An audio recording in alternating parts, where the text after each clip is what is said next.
we're still waiting for it, hoping they have an explanation. We are looking at it.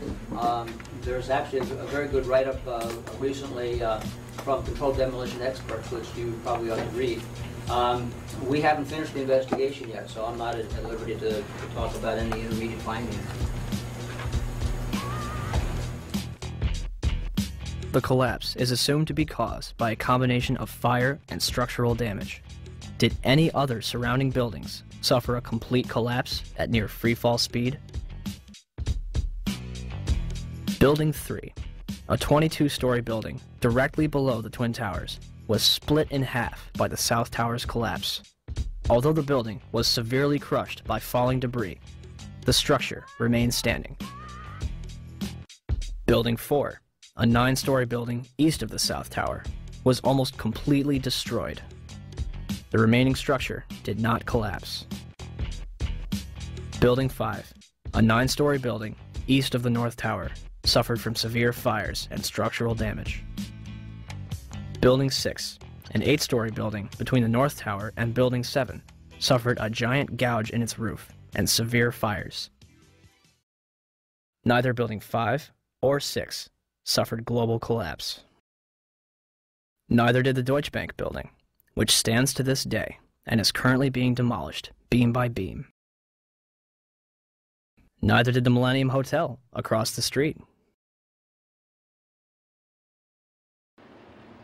Building 7 burns over a number of floors and suffers structural damage to its south face before collapsing completely to the ground. Did anything occur inside the building that might cause a collapse? We started walking down the stairs. We made it to the 8th floor. Big explosion. Flew us back into the 8th floor. And I turned to Hesh. I said, this is it. We're dead. We're not going to make it out of here. And we have Frank Ucioto back on the phone with us, Brenda, with some New York City officials. Frank, go ahead. That's right. I'm standing here right now just off Broadway by City Hall with Michael Hess, who is the city's corporation counsel. Mr. Hess, you were trapped in, I believe, 7 World Trade Center. Go ahead, sir. Yes, I was. I was up in the Emergency Management Center on the 23rd floor, and when all the power went out in the building, another gentleman and I walked down to the 8th floor where there was an explosion, and we've been trapped on the 8th floor with smoke, thick smoke all around us for about an hour and a half. But the New York Fire Department, as terrific as they are, just came and got us out. Their experience is mentioned by NIST's interim report on Building 7. However, the authors claim it is the collapse of the North Tower. The glass on the ground floor was not even blown out. Would debris and smoke rushing up the stairway be described as an explosion? So, we have a 47-story steel-framed skyscraper, which housed various government agencies and numerous important documents, damaged less than the other World Trade Center buildings. At 5:20 p.m., all structural elements inside Building 7 simultaneously fail, and it collapses symmetrically, imploding into a pile of rubble. This building had 81 columns, 24 core and 57 perimeter, running from the basement to the roof. For the building to have collapsed the way it did, all 81 of these columns had to collapse simultaneously. Could fires on a few floors have heated up all these columns to the breaking point at the same time? Let's ask the 9/11 Commission. Governor King, may I ask another question, please? At 5:20 p.m. on September 11th, World Trade Center building number 7, 47-story modern frame steel skyscraper that no plane hit, collapsed into a neat little pile onto itself and exhibiting all the characteristics of controlled demolition. FEMA, in their investigation, didn't say that. They said that fire must have knocked it down, but they couldn't figure out how. Video evidence shows what appears to be explosive squibs going up the side of the building from south to north, or from bottom to top as the building collapsed. There was molten metal found in the basement of that building at temperatures that exceeded anything normal fire could cause. With all the confusion about what happened to Building 7, why is there not a word about the collapse of that building in the 911 Commission report? We didn't see any evidence of the kind of thing you're talking about. We thought that was part of the tragedy of 9/11. The building collapsed later on. There was not a loss of life in that building. And it was not part of our report. Not part of the report. Thanks. Governor? So for the 9/11 Commission to totally ignore that, I think is unconscionable and shows that they did not do a thorough job. Did Building 7 collapse because of damage from the falling North Tower? Or was it also a controlled demolition? 27 jaar ervaring in het slopen van gebouwen met explosieven. Hij is de absolute top in Nederland. Zijn reactie op de beelden die we laten zien is onbevangen. Zie je vanaf boven gaan? Nee, je gaat vanaf onder. Die gaat vanaf onder, ja. Toch? Ja. Ze hebben gewoon kolommen weggeblazen. Er is nagesprongen. Dit valt anders dan het World Trade Center. Vind je niet dan? Ja, je ziet het, de onderste verdiepingen gaan eerst. Ja, en de rest zakt er gewoon in. Dus dit is controlled demolition. Zeker weten? Zeker weten. Er is nagesprongen. Dit is in opdracht gebeurd. Dit heeft een team gedaan van experts. Maar dit is ook op 11 september gebeurd. Dezelfde dag? Dezelfde dag. Dezelfde dag? Weet je dat zeker? Ja.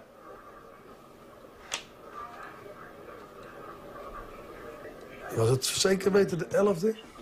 Dat kan geen waar zijn. 7 uur nadat de World Trade Center naar beneden viel. Ja? Hebben ze hard gewerkt.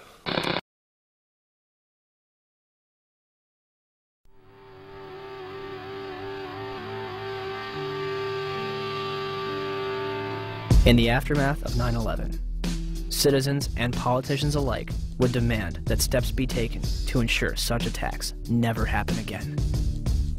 In late January 2002, Senate Majority Leader Tom Daschle receives calls from both President Bush and Vice President Dick Cheney, urging him to limit the investigation to the House and Senate committees. The administration would continue to oppose the investigation until November 2002, when Congress creates the National Commission on Terrorist Attacks upon the United States to make a full and complete accounting of the circumstances surrounding the attacks. Democratic leaders concede several aspects after the White House threatens to create the commission by executive order, giving themselves considerable control. President Bush officially signs it into law November 27, 2002, and names Henry Kissinger as chairman of the 9/11 Commission. The Chicago Tribune puts it best. Kissinger is known more for keeping secrets from the American public than telling the truth. On December 13, 2002, Kissinger resigns from the 9/11 Commission, due mostly to a congressional demand that he disclose his private business clients. It would later be revealed that Kissinger was a chief advisor to the Bush administration regarding the Iraq War, a lie which has now cost more American lives than 9/11 itself. Thomas Kean and Lee Hamilton are named as chairman and vice chairman of the 9/11 Commission. By December 16, 2002, the 10 initial members of the 9/11 Commission have been appointed.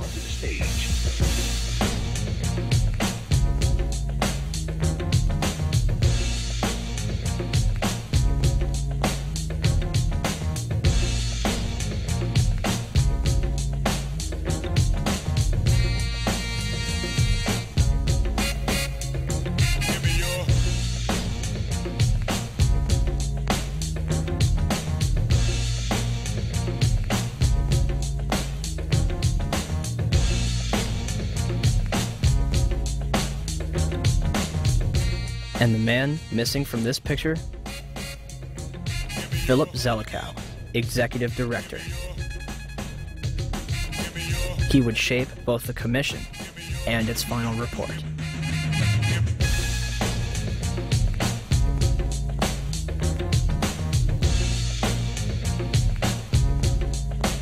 The 9/11 Commission begins its investigation with a time frame of 18 months and a starting budget of $3 million.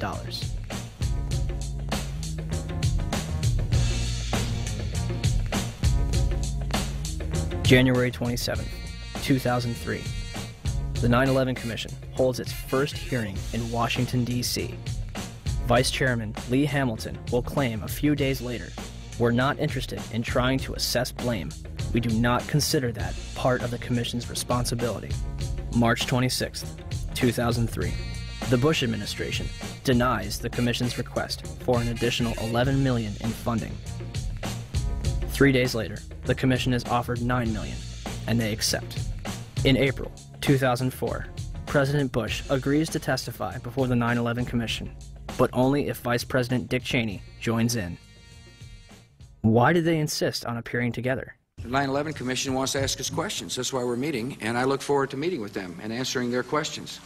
I was asking why you're appearing together rather than separately, which was their request. Because it's a good chance for both of us to answer questions that the 9/11 Commission is looking forward to asking us, and I'm looking forward to answering them. On April 29th, 2004, behind closed doors, President Bush and Vice President Dick Cheney appear together before the 9/11 Commission for approximately 3 hours. They are not placed under oath, their testimony is not recorded, and the Commission's notes are subject to White House censorship. President, as you know, a lot of critics suggested that you wanted to appear jointly with the Vice President so that you two could keep your story straight or something. Yeah. Could you